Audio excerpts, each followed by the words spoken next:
میرا نام تبریز شاہد ہے۔ میں عرصہ دراز تک عمان مقیم رہا ہوں، مگر جب لوٹا ہوں تو نہ میرے پاس دولت تھی نہ کوئی رشتہ۔ میری زندگی فقط ایک عذاب بن کر رہ گئی ہے۔ میرے والد صاحب کا ہمارے بچپن میں انتقال ہو گیا تھا۔ میری 2 بہنیں مجھ سے چھوٹی تھیں۔ میں نے ماں کا سہارا بننے کا سوچا اور فروٹ چاٹ بیچنے کا کام شروع کر دیا۔ پھر ایک رحم دل شخص نے مجھے کمپنی کے ویزے پر عمان بھجوا دیا۔ یہاں آنے کے بعد میرے گھر کے حالات کچھ بہتر ہو گئے۔ میری بہنیں جو تعلیم حاصل نہیں کر سکی تھیں، بڑا بھائی ہونے کی وجہ سے میرے دل میں بھی ان کی شادی کی فکر رہنے لگی۔ میں نے اپنے معاشرے کی رسم و رواج کو دیکھتے ہوئے ماں کو اپنی بہنوں کی خاطر جہیز اکٹھا کرنے کا کہا اور خوب محنت کرنے لگا۔ پہلی بار جب میں گھر لوٹا تو میری ماں نے میری شادی کر دی۔ میں نے بہت کہا کہ مجھے پہلے بہنوں کا فرض ادا کرنا ہے، مگر وہ نہ مانے۔ میری شادی فقط شادی نہیں، ایک آزمائش تھی یا پھر عذاب تھا۔ میری شادی کے 1 ہفتہ بعد ہی میری بیوی نے صرف اس بات پر طوفان بدتمیزی برپا کر دیا کہ میری ماں بنا نہائے میری بیگم کے کمرے میں چلی گئی تھی۔ ماں کے پاس سے آنے والی ممتا کی خوشبو، جسے اکثر ناظرین کرام بہت پسند کرتے ہوں گے، میں تو ماں کا دوپٹہ اسپیشل پاس رکھتا ہوں تاکہ جب دل کرے ماں کی ممتا کو محسوس کر سکوں۔ ماں کے پاس سے آنے والی بدبو کی وجہ سے میری بیگم کا دل خراب ہو گیا تھا۔ خیر، میری ماں نے میری بیوی سے معذرت کی اور پھر کبھی اس کمرے میں نہ گئی۔ میں نے گھر آ کر اس موضوع پر بیگم سے بات کرنا چاہی، مگر میری ماں نے منع کر دیا۔ دوسری طرف میری بیگم کی زبان درازی بڑھتی گئی، یہاں تک کہ اب وہ ماں اور میری بہنوں کے ساتھ بے انتہا بدتمیزی کرنے لگی۔ مگر میرا گھر بنائے رکھنے کی خاطر میری ماں نے مجھے کبھی بھی بیگم کو کچھ کہنے نہ دیا۔ میں چھٹی گزار کر واپس آ گیا، مگر میری بیگم کے ہنگامے جاری رہے۔ میری بہنوں اور ماں کی طرف سے تو کبھی کوئی شکوہ نہ آیا، مگر بیگم کی طرف سے روز ہی شکایتیں رہتیں۔ ایسے ہی حالات میں اللہ نے مجھے اپنی رحمت یعنی بیٹی سے نواز دیا، مگر میرے اعمال یا میری بیوی کی تربیت نے اسے بھی میرے لیے زحمت بنا دیا۔ جب میری بیٹی پیدا ہونے والی تھی تو میری بیوی نے گھر اپنے نام کروانے کا مطالبہ کر دیا۔ مجبوراً میری ماں نے مجھے ایسا کرنے کو کہا تو میں نے گھر بیوی کے نام کر دیا۔ میری بیٹی جو کہ اپنے ننیال میں پیدا ہوئی تھی، پیدا ہونے کے بعد 3 ماہ تک میری ماں اور بہنوں کو دیکھنے تک نہ دی گئی۔ جب میں دوبارہ عمان سے چھٹی گیا تو اپنی بیگم اور بیٹی کو گھر لے کر آیا تو پہلی بار میری بہنوں اور ماں نے میری اولاد کو دیکھا تو پتہ نہیں کیوں میری ماں کی آنکھوں میں آنسو آ گئے۔ میں نے مسکراتے ہوئے ماں سے کہا کہ میں کتنا سفر کر کے آیا ہوں، مجھے مل کر تو آپ نے آنسو نہیں بہائے، مگر یہ پاس ہی 3 گلیاں چھوڑ کر آئی ہے، اس سے مل کر آپ آنسو بہا رہی ہیں۔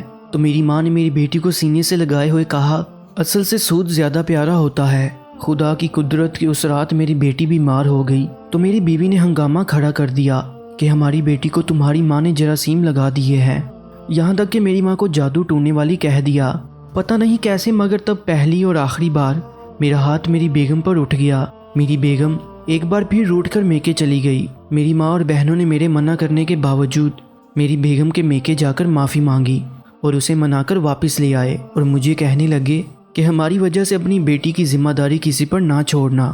کچھ عرصہ رہنے کے بعد میں پھر واپس عمان آ گیا اور دوسری طرف میری بیگم نے مجھے گھر والوں کی مالی معاونت کرنے سے منع کر دیا۔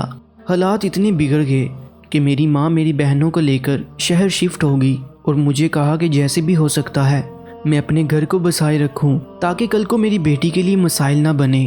میری ماں اور بہنیں شہر میں رہ کر لوگوں کے گھروں میں کام کرنے لگیں، یہاں تک کہ میری ایک بہن جو کسی کے گھر میں بطور باورچی کام کرتی تھی، وہ سلنڈر پھٹنے سے مر گئی اور میں بدقسمت انسان اپنی بہن کو قبر میں بھی نہ اتار سکا۔ میری وہ بہن جس کو شاید میں نے کبھی کسی غیر محرم کو دیکھنے بھی نہ دیا ہو، اسے آج غیر محرم قبر میں اتار رہے تھے۔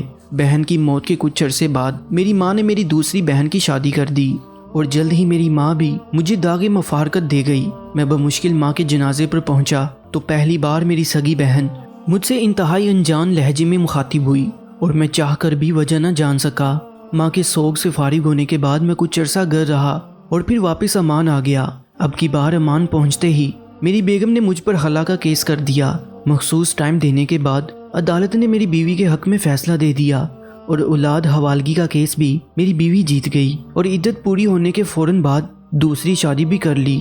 میں جب اپنی بیٹی سے ملنے گیا تو میری بیٹی نے مجھے کہا کہ میں پڑھ لکھ کر آپ سے ایک غلطی کا ازالہ کرواؤں گی، یہاں تک کہ آپ کی جادوگرنی ماں کو قبر میں بھی نہیں چھوڑوں گی۔ میں نے بیٹی کو پیار سے سمجھانے کی بجائے اس پر ہاتھ اٹھانا چاہا، مگر پاس کری میری سابقہ بیوی کے دوسرے شوہر نے مجھے دھکا دے کر دروازے سے باہر پھینک دیا۔ جب میں نے نظر بھر کر اس جوان انسان کو پہلی بار دیکھا تو مجھے اپنی بیٹی کی عزت بھی خطرے میں محسوس ہوئی، مگر افسوس میں کچھ کر نہیں سکتا تھا۔ میری سابقہ بیوی نے آواز دے کر کہا تھا، جب تم جل کر مر جانے والی بہن کی موت کی وجہ جان لو گے تو خود بھی جل کر مر جاؤ گے۔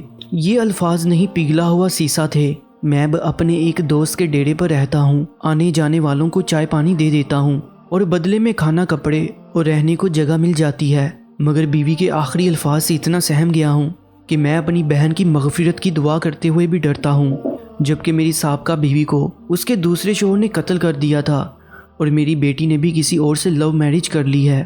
آپ بھی ٹھیک کہتے ہیں، ظلم کا بدلہ ظلم ہوتا ہے، علاج نہیں، مگر میں نے کبھی کسی پر ظلم نہیں کیا، پھر میرے ساتھ ایسا کیوں ہوا؟ مزید سبق مس کہانیوں کے لیے اس چینل کو ضرور سبسکرائب کر لیجیے گا۔ انشاءاللہ ملتے ہیں ایک نئی کہانی کے ساتھ، مجھے دیجیے اجازت، اللہ نگہبان۔